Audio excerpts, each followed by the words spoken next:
So I think we can all remember a time when we sat down at a computer, we typed in a URL, and that's how we interacted with the internet. We might have gotten news, we might have gotten entertainment, we might have sent some emails, but we were on a computer, we were sitting down. In 2006, BuzzFeed was founded, and we created a website, because that's what you did in 2006. That's where our users were. Fast forward a few years, and it's 2013. And mobile is huge. Social is huge. This is what BuzzFeed looked like in 2013. Our users, our readers were on their phones all of the time. They were out and about, and they were getting their content on the go, as we're all familiar with. So we had mobile apps, we had the mobile web, we still had the desktop site, but more and more people were coming to BuzzFeed on their phones. Social was also getting really big. So you had people clicking on BuzzFeed content from Facebook or Twitter and coming into our site through there. So people weren't coming to BuzzFeed.com, the homepage, any longer. So we had a new set of challenges. How do we keep you on the site? If you're coming in through a social network, you're not coming to our homepage anymore. It's 2016. We all know how huge mobile still is. Bigger than ever. Probably no one could have even ever predicted that, as we heard yesterday, what they predicted in 1980 about cell phone usage today. So mobile is huge, social is huge. People are spending more time on social than ever. And our readers are demanding content directly in their streams, in these apps. So you have Instagram, Tumblr, Pinterest, Facebook, Snapchat has gotten really big.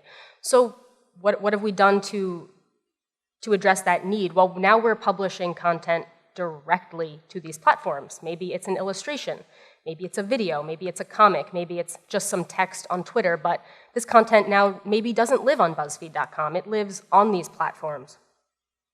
So not only do you have social blowing up, but we've learned that people like specific types of content, and they demand that, they want more of that. So maybe it's news, maybe it's quizzes, maybe it's food, video, animals. So we now have 5 different specific apps for these users. The news app, the quiz app, the video app that we just launched, Cute or Not, which lets you rate your pets. My dog is on there. So this is BuzzFeed in 2016, and it's a really different place these days. So to sum it up, this is kind of a crazy time we live in. As we've seen over the last day, technology is having a huge impact on our day-to-day life. The new habits that we're forming as a group of people these days is really mind-blowing, and we're living in a time of rapid change. Technology is changing the way we live our lives, the way we communicate with people. Maybe it's Twitter, maybe it's text messages, maybe it's Facebook or FaceTime. These things didn't exist 10 or 15 years ago. So the habits we're forming as people are also changing the tech industry. So we have to now adapt to the way people are changing their lives. There's always something new. So just when you think you know what the next new thing is, you realize you have no idea what the next new thing is, and there's probably something newer. And you realize you have no idea how to use Snapchat, your 16-year-old cousin is constantly making fun of you, and then your dad calls and asks, should he be on Twitter? And then you get into a 30-minute conversation on the phone about the difference between Facebook and Twitter and what that means for him, which, by the way, is nothing. So BuzzFeed's at a really interesting cross-section. It's one of the reasons why I love working there. It's a really exciting place to be right now. We're at an interesting cross-section between a lot of industries. We don't just do one thing, which I think makes us really unique. So we're in tech, we're in media, we're in news, publishing, video, and that's really cool, but it's also kind of scary because it makes us more vulnerable to outside change. So we're constantly affected by what's going on outside of us, in the industry. So that's cool, but it's also kind of scary. So we have to consider, as a company, how do we prevent ourselves from standing still while the entire world moves around us. And this is something that we consider in all realms of BuzzFeed, whether it's culture or product. So for us, we answer this question by thinking about embracing change. So what we do is we try to embrace the shifts that we can't control, which is the industry changes, the way people are communicating, the new habits that humans are forming. So we embrace these shifts, and then we make our own shifts in response to the outside change. So these might be product related. It might be the new apps that we're creating. But it also might be culture related. If our product is changing so quickly and so aggressively, we have to look at our culture and the way we structure our organization and see whether that still makes sense for the products we're building and for the time we live in. So we try never to get too complacent, and we try to always keep asking questions about the things we're doing. So if we take a look at change and embracing change in the workplace, cultural change, it's important to think about, why is change so hard? What makes people unwilling to change? So there are a bunch of reasons that we'll take a quick look at. So the first being comfort. We like to be comfortable. We're creatures of habit. We like what we like. The second is, we do this a lot. We do the what ifs. What if this? What if that? We've basically predicted the future before it's even happened. We all can relate to this feeling. And we do this because we fear the unknown. So we've already decided that this is the worst possible thing for us, and oh my God, we can't do it because it's terrible already, but we haven't even done it yet. So we do this a lot in our brains. The third reason is not having the context. So if you don't know why a change is happening, you might be more reluctant to approach it and to embrace it. We want the details. We want information. If you don't know where it's coming from, it's hard for you to wrap your brain around it, especially when it relates to your life. And the fourth is not having a say. If you don't have a say in a change that's going to affect your life, you're going to probably feel helpless, and you might feel controlled by someone else, and we also don't like this feeling. Oh no, what did I do?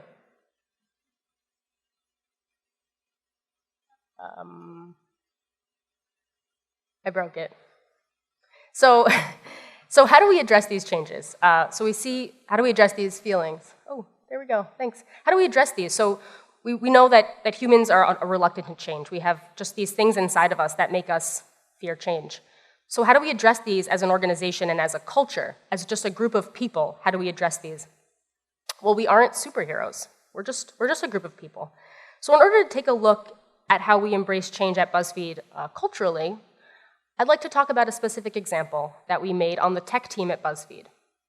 So early last year, we made a change, and this change was in response to our growing company, to the industry change, but to also the change that was happening internally. So let's take a look quickly at how BuzzFeed is organized as an organization to understand sort of this change we made in tech. So there's 4 departments. We have editorial, responsible for our editorial content, our articles, our comics, our illustrations. Video makes videos. They're mostly based out in LA. Business is responsible for our sponsored content. And then there's tech, and that's where I belong. So we're about 1,300 people now. When I started 2 years ago, we were about 400. And we're now in about 10 countries and have about 18 offices, which is pretty exciting. So this is tech, and tech basically supports all of the other areas of the business. This is us, and we build the apps, the website, a lot of internal tools, data tools, dashboards, publishing tools, and so we support the business. And so last year, BuzzFeed doubled in size, and we had, there's so many cats, we had 1 new hire every single day, which is pretty crazy, and that was really exciting. We had more work than ever before. We had more products, new features, more platforms that we were publishing to. So things were moving really quickly, and it felt a lot like this. It felt really good, and we were growing, and we were changing, but it also felt a lot like this. So BuzzFeed are the kittens. Kittens are coming in from everywhere, and BuzzFeed's changing all the time, but tech is the mop in this situation, and you don't really want to be the mop in this situation. So we weren't changing with the organization. We weren't doing anything different. So Actually, we had problems. This did not work so well for us. So what were our problems? Well, we were one big team, and we were one big team doing everything. We had no structure within the tech team. We didn't have clear goals because of this lack of structure, and this resulted in a lack of focus for people.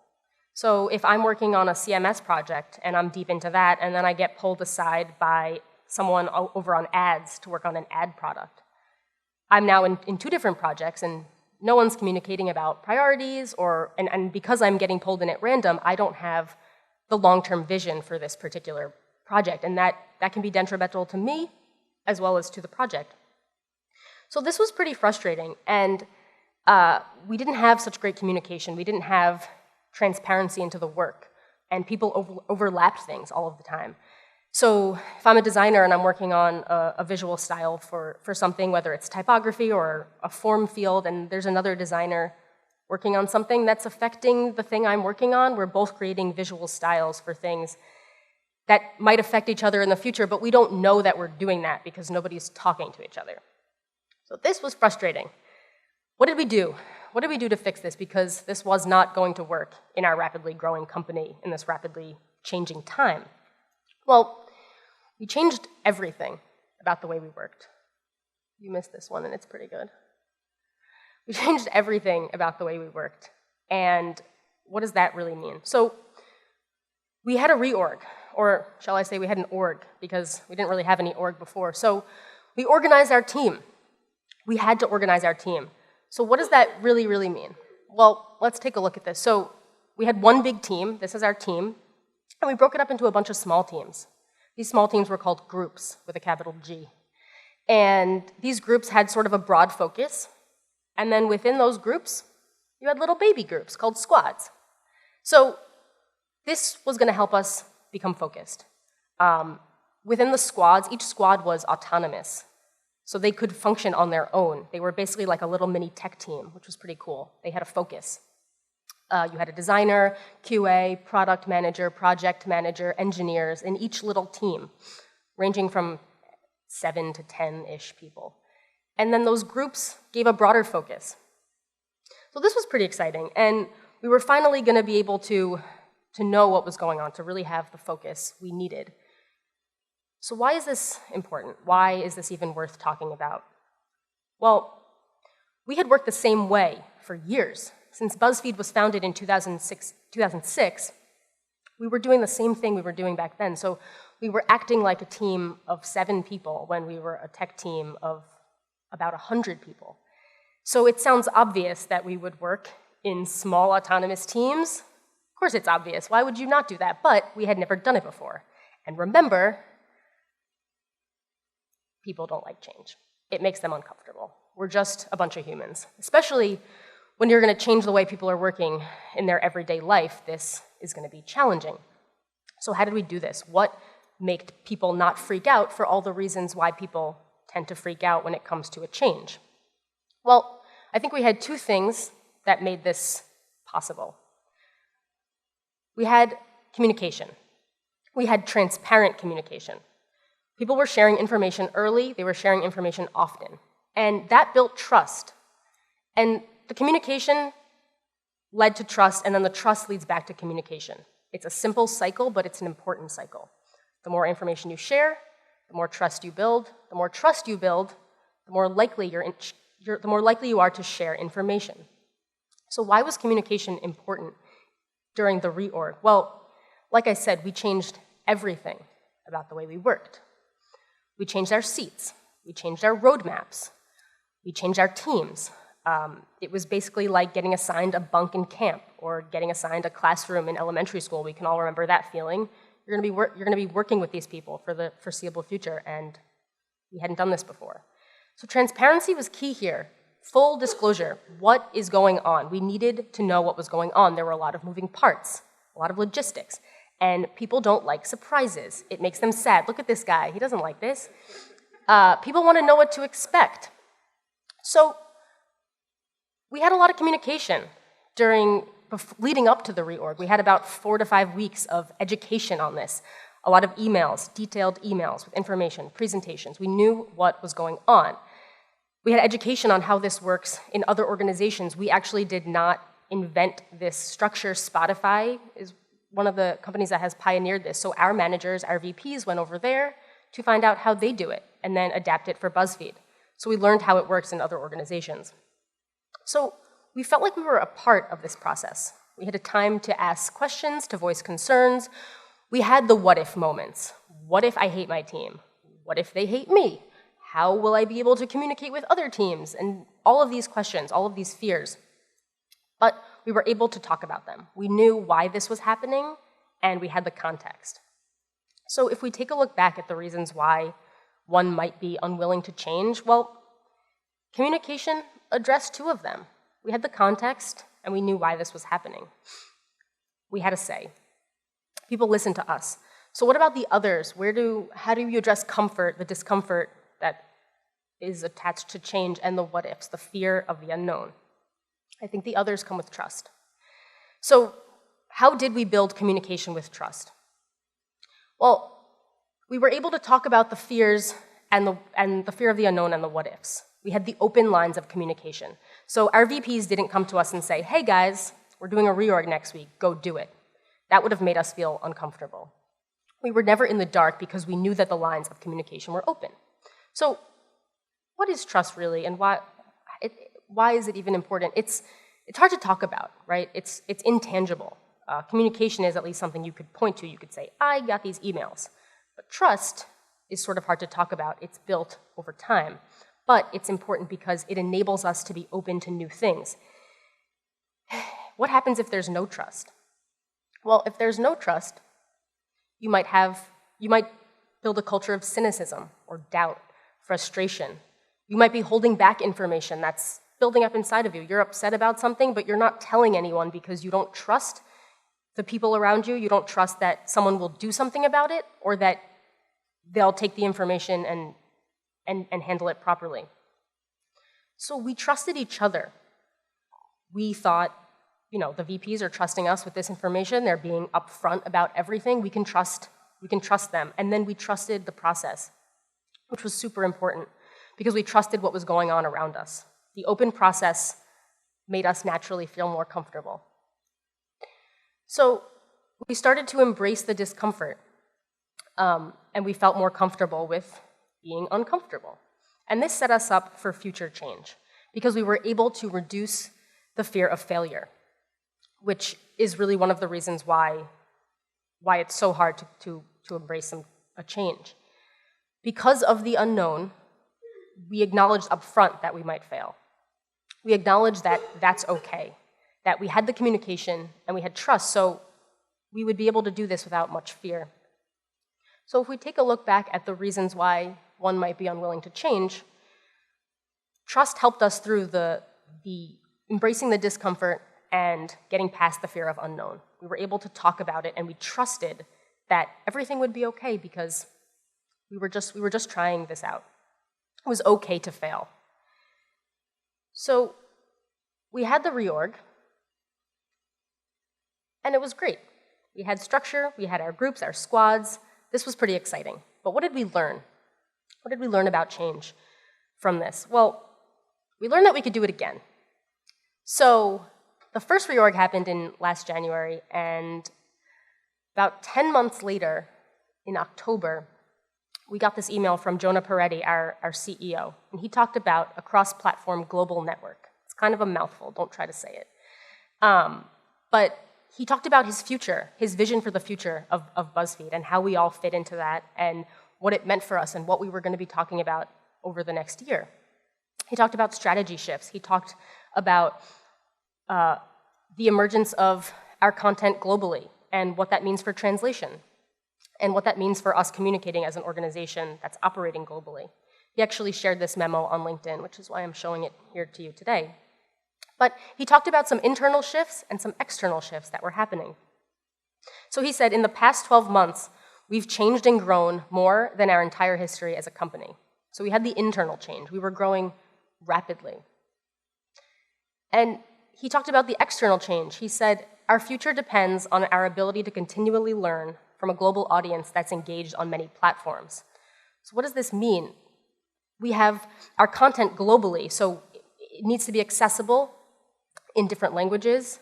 We have a bunch of different editions that we publish of BuzzFeed that are translated, and also adapting content. Something that works in the US might not work as well in Brazil, or maybe it needs to be changed to be understood by a certain culture.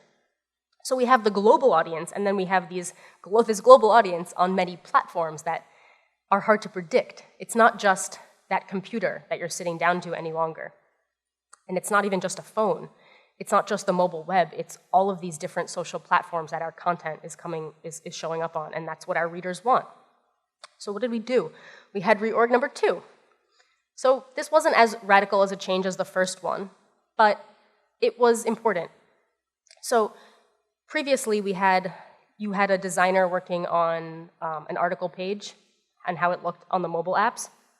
And then you had a different designer working on an article page and figuring out how that looked on desktop or mobile web. So this didn't work so well because you have one designer, 2 designers working on sort of the same idea. So for the cross-platform world, we needed to make a change. So we have something now called the post-experience squad. You have one designer working on how a BuzzFeed post looks across platforms, so they can really own that and understand that. And so we were changing our organization to be less platform specific and more platform agnostic. So this might sound kind of crazy because here we are, we're doing this twice in 1 year. But a lot of us felt like this, like we had this down, we had just done it. It was going to be much easier. This change was not without its fears. It was not without its what ifs. So I had many conversations with colleagues who were concerned. They had been working on mobile before, and now they might be working on desktop and mobile, and that scared them. It made them uncomfortable. They didn't know how they would navigate that. But we were going to be able to talk about it. We knew that we'd be able to communicate about it. So I thought this was pretty cool. I thought that it was pretty cool that tech was able to react quickly to a shift in company goals. I was proud of us in this moment. So what did we learn from these 2 reorgs that we had in just 1 year at BuzzFeed? We learned that we won't always get it right, and that that's okay. And in fact, it's important because we're learning every time we don't get it right. When we acknowledge that we might not get it right up front, we're easing that fear of failure. We're able to say, this might not work, but that's okay. And when we acknowledge that, it all just becomes a little bit easier. So the first reorg made sense at the time, last January, but then 10 months later, didn't make sense anymore. So did we fail? Not really, maybe. Some could argue that we failed by putting ourselves in platform-specific groups, but we don't view it that way. We learned that that didn't work for us, and so we made a change as a result of that realization. So nothing is precious for us. Design isn't precious, a process isn't precious, the way we do a meeting isn't precious, the organization isn't precious.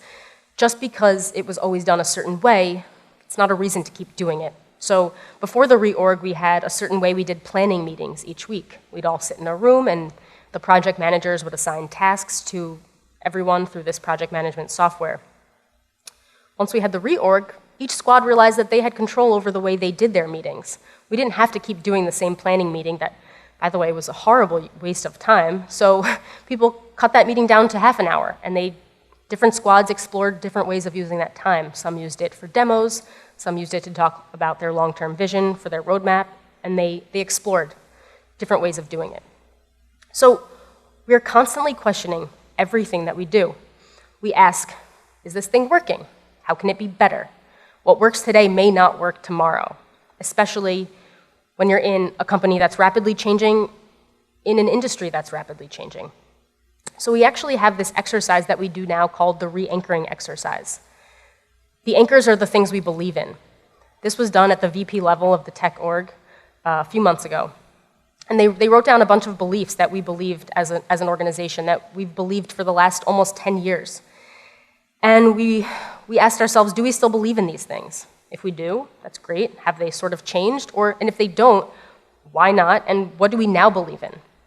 One of the things that came up was being BuzzFeedy means not giving direct, hard feedback. It means sort of being, nice and soft with the feedback. So this was one of the things that was kind of permeating throughout our culture over the last 10 years in the tech org. We realized that we don't believe this anymore. People want direct feedback. They want to know how to advance. They want to know how to get better, how to improve their process, how to improve their work, their communication skills. So this is something we're working on. We don't want to be soft with each other any longer. We all respect each other enough that we can be direct. So this was done at the VP level, and it was also done at the design team level. Our design managers were influenced by this re-anchoring exercise, and they had one for the design team. So they took a look back at what we were doing over the last year as a design team. And as a result, we've changed some things around. We decided that we needed more support from the senior designers to the mid-level and junior designers. We decided that we also needed to be more direct with each other. And so we're making adjustments based on these things that we're asking ourselves. So we ask, how long have we been doing this thing? When was the last time we questioned it? If we haven't questioned it in a long time, it's probably time to question it. So we learned that change doesn't happen overnight. It takes time to build a culture of trust and transparency. You walk into a place and you want to be transparent with them. You want to automatically trust them. It doesn't work that way. You don't have a new relationship with immediate trust. It takes time. So we had the communication, we had the trust, and this allows us continually to experiment.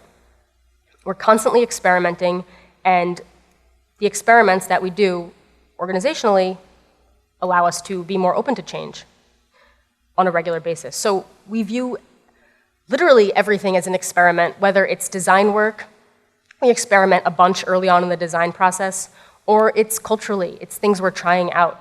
We acknowledge upfront every single time that this thing is an experiment. If it doesn't work, we're going to try something else. We're just simply trying it. And we have to be adapting to that constantly. So if we take a look back at the reasons why someone might be unwilling to change, well, the secret is that these fears are always going to exist. We're just humans. If we can accept human nature and accept that this is how people react to change, we might be able to reduce these fears up front. These things are real, and they're always going to exist. So how can we all embrace change? I think it's important to understand that this is just basic human nature, basic human reactions to change. And what is an organization, really? It's just a group of people. So these concepts apply to all levels of human organization, whether it's a company, a team, your relationship. It really does apply to all levels. So in terms of BuzzFeed and change, who knows what we'll look like in a month, in 6 months, in a year, in 5 years. I'm sure we'll have a few more reorgs by then, but I'm excited to find out. Thank you.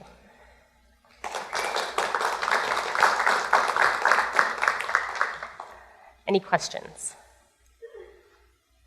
Yes. Yeah, so you talked about the squads that are really interesting.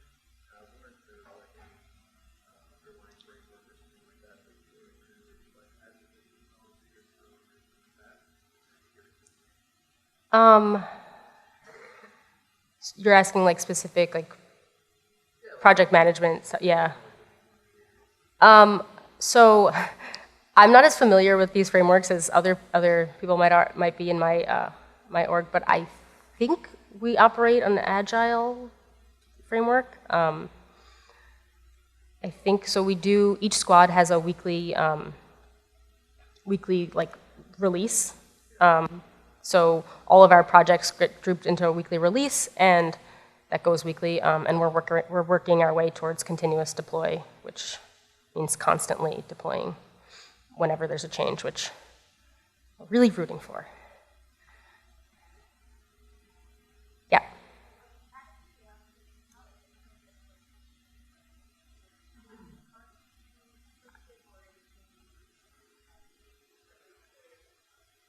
So we build mostly all of our own software, so that we have a CMS, and I actually work directly on that team, so that's my baby. So we built this software, and it's an editor where the editors themselves, the content creators themselves, actually post the content. So we work pretty closely with them. Their needs are constantly changing. They're currently going through their own sort of reorg, and we have to adapt to that. So we have to actually adapt our product to the changes that are happening in the editorial and the business side. Both teams use our product, so it's all in their hands. But we do a lot of user testing internally, so we're able to watch our colleagues who create the content use our software and talk to them about their needs, and we're in constant communication with them.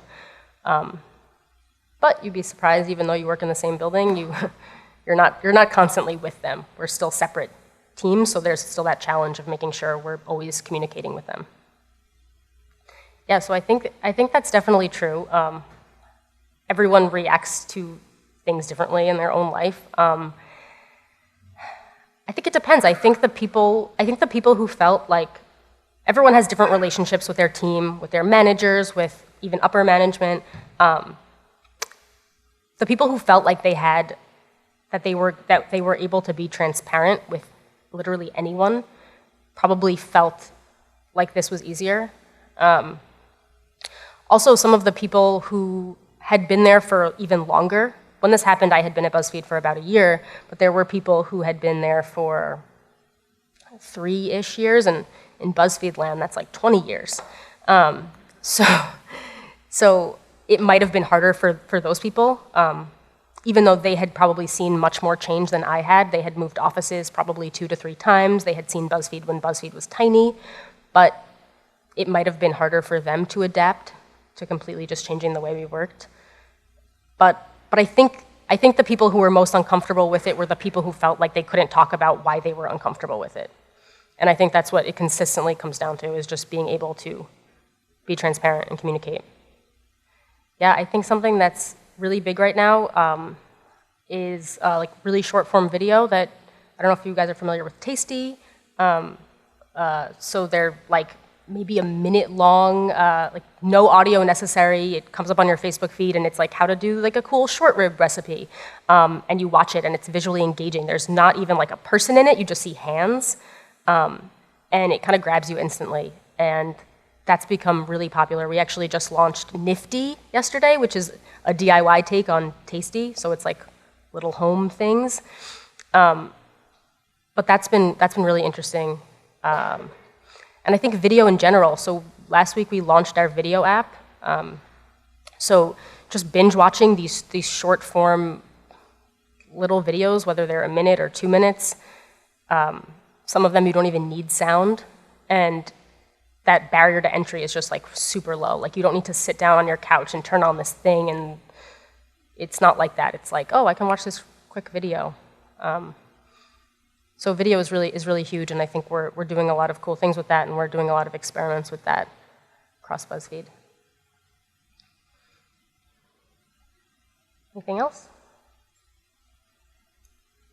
All right. Thanks, guys.